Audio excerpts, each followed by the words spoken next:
Ce feuilleté apéritif sera parfait pour votre prochain repas en famille ou entre amis. Il est convivial et super gourmand. Préchauffez d'abord votre four à 200 degrés en mode grill pour y faire cuire le poivron environ 30 minutes et retournez bien de tous les côtés pour bien faire griller la peau. Pendant ce temps, je prépare la première garniture. Alors là, j'utilise une sauce pesto maison. Vous pouvez d'ailleurs trouver la recette sur le blog. Vous pouvez bien sûr utiliser une sauce pesto achetée en supermarché, ça conviendra aussi très bien.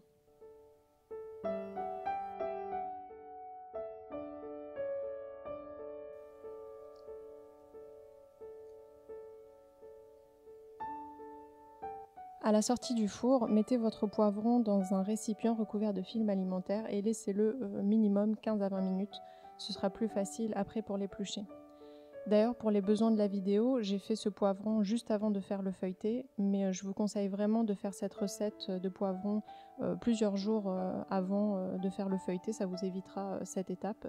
C'est une recette d'ailleurs que je fais très souvent à la maison. Je fais des poivrons grillés comme ça que je réserve dans une marinade à l'huile d'olive. Ils se conservent vraiment très bien plusieurs jours et de cette manière, je peux vraiment utiliser le poivron comme je veux dans n'importe quelle recette et donc ici dans ce feuilleté, ça convient très bien. Donc pour cette deuxième garniture, j'ai utilisé de la crème fraîche épaisse, du poivron et bien sûr un petit peu de sel, un petit peu de poivre.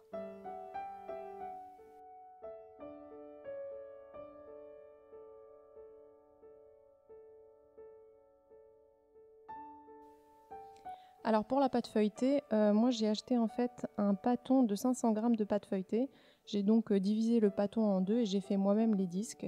Ça fait donc environ 250 g de pâte feuilletée pour chaque disque. Vous pouvez bien sûr utiliser un rouleau de pâte feuilletée, enfin 2 rouleaux de pâte feuilletée tout fait en magasin. Ce sera plus facile et plus rapide.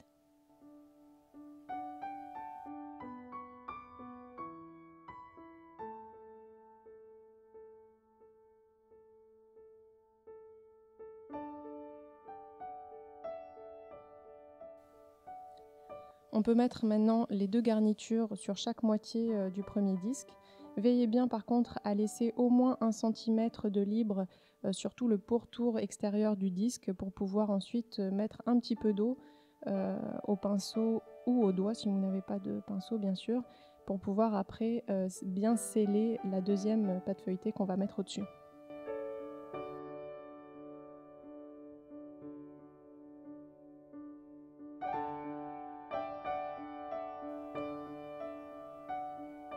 Vous pouvez appuyer légèrement sur la garniture au centre de la pâte feuilletée pour chasser les petites bulles d'air s'il y en a. Et après, vous pouvez passer à la découpe.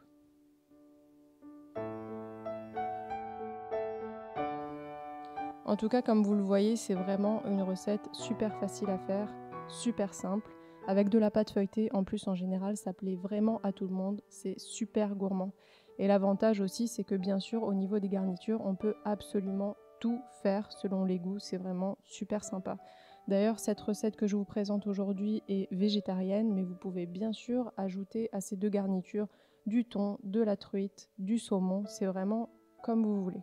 On peut aussi penser bien sûr à plein d'autres garnitures et on peut même bien sûr penser à des garnitures sucrées. Je pense bien sûr au fameux Nutella qui fera vraiment un feuilleté super gourmand en version sucrée.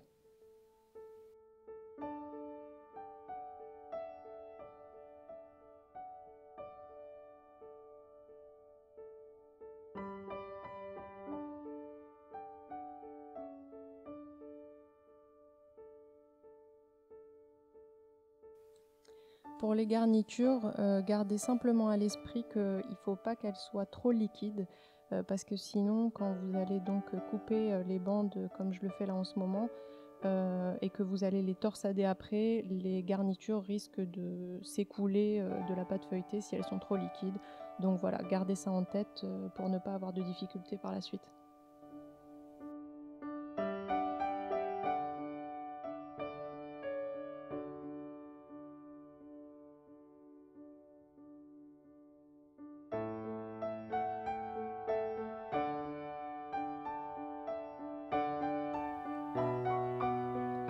Pour la dorure, j'utilise tout simplement un jaune d'œuf avec un petit peu de lait.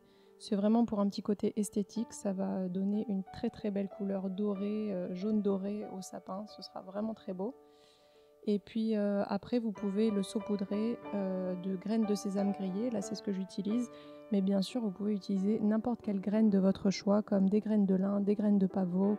Vraiment, c'est en fonction des goûts. Vous pouvez même mettre plutôt des herbes aromatiques, c'est vraiment comme vous voulez.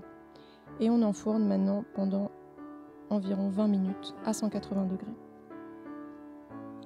Pour les chutes du sapin, on les oublie pas.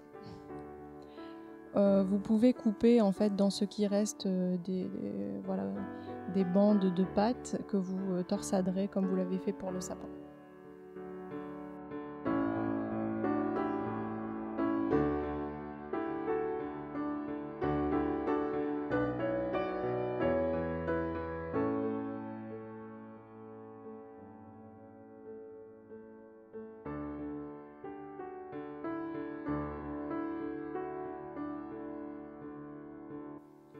Vous les badigeonnez du même mélange que vous avez utilisé pour le sapin et vous enfournez aussi environ 20 minutes à 180 degrés. Ça y est, le beau sapin feuilleté est prêt, il est vraiment magnifique, il donne super envie, tout le monde aura envie d'aller chercher une petite torsade et croquer vite dedans. Vraiment, ce sera un succès. Si vous avez aimé notre vidéo, n'hésitez pas à la liker et à la partager et à vous abonner à notre chaîne YouTube. Et moi, je vous dis à bientôt dans une prochaine vidéo.